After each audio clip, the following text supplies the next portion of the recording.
friend, Michelle Dennis Evans here. Welcome to Creator to Write, where we turn blank pages into finished work. You'll be encouraged, inspired, and learn practical strategies to move forward with your writing, whether you're just starting out or ready to level up your craft. And if you're looking for ways to support your creative work with an additional income stream, I'd love to chat with you. Please reach out on social. Now for today's episode. Last week I went to a book launch. A friend launched her book and it was so much fun and it was so exciting. And I had such a good time there, and it took me right back to my book launch. And I don't know if you've done something recently that's just reminded you of a time that you've absolutely enjoyed yourself when you did something a little bit out of your comfort zone, because hosting a book launch for me is out of my comfort zone. I don't mind attention, but I'd rather not be the center of attention. I'm quite happy to hide behind a microphone where you can't see me, or behind the pages in writing my books. Though there is such a buzz in a book launch. And here I am with a conundrum, facing whether to or whether not to launch my trilogy properly. I think some of you may have seen on socials how my third book in the trilogy was released in December. And I was so busy at the time that I just could not make time to plan a book launch. So I'd love to hear from you. Would you like to come party with me and celebrate the Spiralling Trilogy? I know that many of you have read book 1 and book 2, which came out back in, I think, 13 and 14. Yes, over 10 years ago. And it took me all that time to then bring out book 3.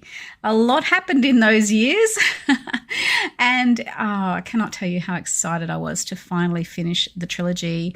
So excited, in fact, that I did pen book 4, which is not part of the trilogy. It's a spin-off, and it's the baby sister of Stephanie, whose name is April. You may remember her, or you might not, but that's a standalone little novella that I have got on the way. So now, where would I host a book launch? My first one was in a library. The library were great, and it was lots of fun being around books, because most of us authors love to be surrounded by books.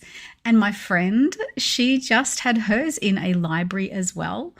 And I always had this little dream of finding a cute little book cafe. Like, where even are they anymore? Where is a little cute book cafe? They're just not around anymore. All the beautiful bookstores are closing down, and there's just a few big mainstream type bookstores.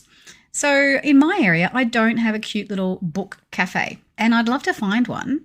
So if you know of any, please shoot me your ideas. And I'm thinking maybe in April, I might launch my trilogy and have a little celebration with the set of books that I absolutely loved. The characters became my friends for years. They're still my friends. You tell me about anything that's going on with them in the books, and I know exactly where they are.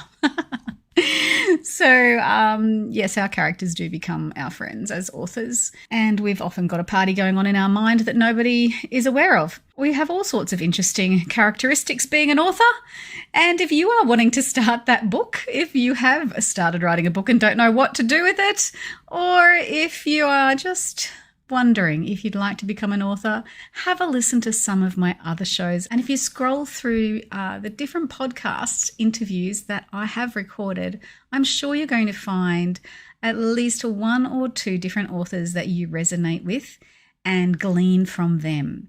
And writing can be a lonely world, and it can be a beautiful, fun community.